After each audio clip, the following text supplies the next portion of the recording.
નમસ્કાર, હું છું પ્રિયા અને તમે જોઈ રહ્યા છો જનતા કી જાણકારી ન્યૂઝ। નજર કરીએ આજના સમાચાર। દિયોદર તાલુકામાં ઠાકોર સમાજે બંધારણ બનાવ્યા બાદ તેનો કડક અમલ કરવાની પણ વાત કરી હતી, પરંતુ ડીસા તાલુકાના ઝાબડિયા ગામના કલાકારો ગબ્બર ઠાકોર અને અર્જુન ઠાકોરે પોતાના ઘરે પ્રસંગમાં ડીજે વગાડી અને આ બંધારણના નિયમોનું ઉલ્લંઘન કર્યું હતું, જેને લઈને આજે ઝાબડિયા ખાતે ઠાકોર સમાજના આગેવાનોની બેઠક યોજાઈ હતી અને આ બેઠકમાં ગબ્બર ઠાકોર, અર્જુન ઠાકોર અને તેમના કાકાને સમાજ બહાર મૂકી દીધા છે। 1 વર્ષ સુધી નાત બહાર મુકાયા છે અને સમાજ તેમની સાથે કોઈ પણ પ્રકારનો વ્યવહાર નહીં કરે તેવું પણ આ બેઠકમાં નક્કી થયું છે। જો કે ગબ્બર ઠાકોરે આની સામે કહ્યું છે કે આવનારા સમયમાં હું પણ બેઠક કરીશ અને મારું સમર્થન પણ બતાવીશ। ઠાકોર સમાજની ઝાબડિયા ખાતેની આજની બેઠકમાં ઠાકોર સમાજના બંધારણનું ઉલ્લંઘન કરનાર ગબ્બર ઠાકોર, અર્જુન ઠાકોર અને તેમના કાકા લહેરાજી ઠાકોરને 1 વર્ષ સુધી નાત બહાર મૂકી દેવાયા છે। સાથે સાથે ઠાકોર સમાજની બેઠકમાં આગેવાનોએ નિર્ણય કર્યો છે કે 1 વર્ષ સુધી તેમને સમાજ બહાર મુકાશે અને તેમની સાથે કોઈ સામાજિક, આર્થિક, ધંધાકીય કોઈ પણ પ્રકારનો વ્યવહાર નહીં થાય। જો કે આ નિર્ણયથી હવે આ કલાકારોની મુશ્કેલીઓ પણ વધશે। ઠાકોર સમાજનું બંધારણ બન્યું ત્યારે સાંસદ ગેનીબેન ઠાકોરે પણ કહ્યું હતું કે સગા ભાઈને પણ છોડવામાં નહીં આવે, ત્યારે આજે આ બેઠકમાં દિલ્હીથી વિડીયો કોલથી સભાને સંબોધન કર્યું હતું અને ઠાકોર સમાજનું બંધારણ અમલ ન કરનારનો સમાજ બહાર મૂકી દેવા જોઈએ તેવી વાત કરી હતી। તેમની સાથે કોઈ પણ પ્રકારનો વ્યવહાર ન કરવો જોઈએ તેવી પણ ગેનીબેને વાત કરી હતી અને આગેવાનોને કહ્યું હતું કે કડક નિર્ણય કરજો જેથી સમાજમાં દાખલો બેસે। જો કે ઠાકોર સમાજના નિર્ણય બાદ ગબ્બર ઠાકોરે પણ પ્રતિક્રિયા આપી હતી અને કહ્યું હતું કે અમે બંધારણનો કોઈ પણ નિયમ તોડ્યો નથી, છતાં પણ આજની બેઠકમાં અમને બોલાવ્યા નથી, અમને સાંભળ્યા નથી અને નિર્ણય લઈ લીધો છે। ત્યારે આ નિર્ણયની સામે આગામી સમયમાં અમે પણ બેઠક કરીશું અને જોઈશું કે કેટલા લોકો અમારી સાથે છે। જો અમે સાચા હોઈશું તો મોટી સંખ્યામાં લોકો અમારી સાથે જોડાશે। ઠાકોર સમાજે બંધારણનું અમલ કરાવવા માટે ખૂબ જ કડક નિર્ણય આજે કર્યો છે, કારણ કે ઠાકોર સમાજના બંધારણનું પાકિસ્તાનમાં પણ અમલ થયો છે, તો એના સ્થાનિક લોકો તેનો અમલ ન કરે ત્યારે કેવા પ્રત્યાઘાતો પડે અને જેને લઈને આ નિર્ણય કરાયો છે। ત્યારે ઠાકોર સમાજમાં કોઈ પણ હોય અને આગામી સમયમાં પણ આ પ્રકારના બંધારણનું ઉલ્લંઘન કરશે તો તેની સામે પણ આ પ્રકારના કઠોર નિર્ણયો લેવાશે। રિપોર્ટ ભારત ઠક્કર, ડીસા, બનાસકાંઠા। ગોમ કેના ફેવરમાં છે ભાઈ? ઉતવાળો બોલજો, ગોમ કેના ફેવરમાં છે? આપણને કોઈને પૂછ્યું? 3 વાગ્યા સુધી આપણે રાહ જોઈ?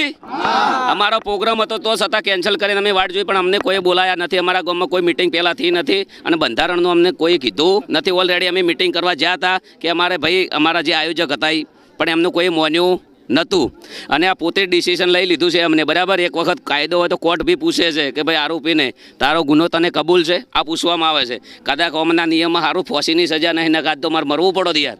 અને આ તો સારું છે કે અહીંયાના ઘરમાં હું નહીં રહેતો ને શિયાળાનો ઢાજનો ઠરી જોત। પોતે ડિસિઝન લઈ લેવું, પોતે બોલવું, એમને ખબર નહીં કે શું કરવું શું ના કરવું એમ।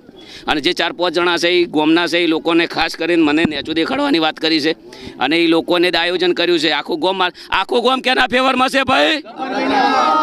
આજે અમે 3 વાગ્યા સુધી બેઠા છે, અમારા વડીલો, અમારા કાકા, અમારું કુટુંબ બધું। અમે પણ હવે જોરદાર મિટિંગ કરવાના છીએ। હું ખોટો હશું તો મારા ફેવરમાં કોઈ નહીં આવે। જે દિવસ મિટિંગ કરશું એ દિવસે ખબર પડી જશે કે ગબ્બર ઠાકોર સાચો વ્યક્તિ હશે તો એ દિવસે ખબર પડી જશે કે એમના ફેવરમાં જનતા કેટલી છે, સમાજ કેટલો છે। અત્યારે સમાજે સમાજ બહાર કરવાની જે વાત કરી છે, આ વાતને આપ કઈ રીતે જોઈ રહ્યા છો? એ તો પોતે ડિસિઝન લીધું છે એમનું ડિસિઝન છે ને। એક સમાજના છોકરાને રોજગારી બંધ કરાવવાની અને 20 વર્ષનો ધંધો બંધ કરાવવાને દબાવવાની વાત છે। મારું પરિવાર, મારું કુટુંબ છે, એમને ખબર નથી કે આ વ્યક્તિઓની કેટલી મહેનત છે। એક સમાજના છોકરાને દબાવવાની વાત કરી છે। નથી બિલકુલ મંજૂર। મારો કહેવાનો મિનિંગ એમ છે કે ચલો કે આ જીઓનો ટાવર છે 350 રૂપિયા ભાવ છે, કેટલો રિચાર્જનો, બરાબર। દરેક ગામની અંદર સમાજ નિર્ણય કરી કે ભાઈ તમારું ટાવર નહીં રહેવા દઈએ, 100 રૂપિયા રિચાર્જ ના કરો, નહીં થાય એમનાથી, કદી નહીં થાય। આજે નહીં થાય ને કાલે નહીં થાય। સમાજને તમારે અમારું ડિસિઝન લીધું છે, ભલે કશું હતું નહીં, સમાજ બહાર છીએ ઓલરેડી અને દયા છે કુદરત રોમ આપે નહીં। હા આવું ડીજે તો વાગે ને, વાગશે। અનફોલો તો હવે ચેવી વસ્તુ છે, લોકચાહનાની વાતો છે। અનફોલો તો બરાબર, લોકો જે અમારી વેદના સમજે છે એમને ખબર છે, બરાબર। અને ઓલરેડી અમે લડ્યા ને, અમે લડ્યા તો અમુક ડીજેવાળા છે, સંગીતકાર છે, જે લોકોને રાત દાડો મહેનત કરી 20-20 વર્ષ જે સંગીતને આલ્યા છે એ લોકો માટે તો આપણે ભાઈ કરવાના જ છીએ।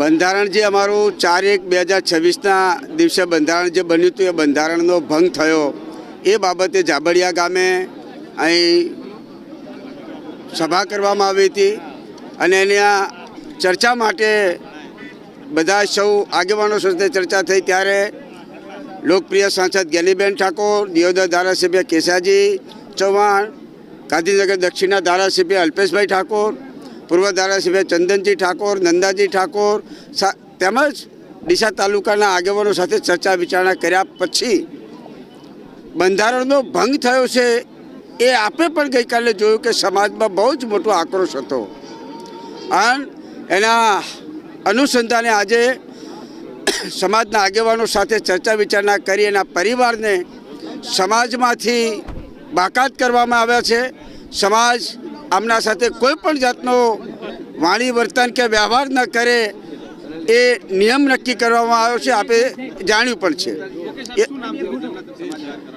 એમનું નામ છે લહેરાજી રતનજી ઠાકોર, ગામ જાબડિયા, તાલુકો ડીસા. ગબ્બરભાઈ વનાજી ઠાકોર જે નામાંકિત કલાકાર છે સમાજના, એમણે પણ વતન છે ગામ જાબડિયા, તાલુકો ડીસો. એમના ભાઈ છે એ પણ નામાંકિત કલાકાર છે અર્જુનભાઈ વનાજી ઠાકોર. આ 3 ભાઈઓને સમાજે વાણી વર્તનને વ્યવહારમાંથી બાકાત કર્યા છે. એ મુદ્દા સાથે આજ સૌ ભેગા થયા હતા અને આપણે પણ જોયું કે અહીંયા ઉપસ્થિત સૌ સમાજના આગેવાનોએ આ બંધારણ ભંગના નિયમમાં જે એમના નિર્ણયો કરવામાં આવ્યા છે એ નિર્ણયને સૌએ હાથ ઊંચા કરીને બહાલી આપી છે. 4/1/2027 સમાજના બંધારણ વિશે ફરીથી સમાજના સૌ આગેવાનો સાથે ચર્ચા વિચારણા કરી અને બંધારણનો ભંગ કર્યો છે. પરિવાર માટે શું કરવું એ જાબડિયા ગામની ગામ સમિતિ નક્કી કરશે. ગામ સમિતિ નક્કી કર્યા પછી ડીસા તાલુકા સમિતિ સાથે ચર્ચા વિચારણા કરી અને આ બંને સમિતિઓ અમારી જિલ્લા બંધારણ સમિતિ આગળ કંઈ પ્રસ્તાવ રજૂ કરશે એ વખતે આનો નિર્ણય લઈશું.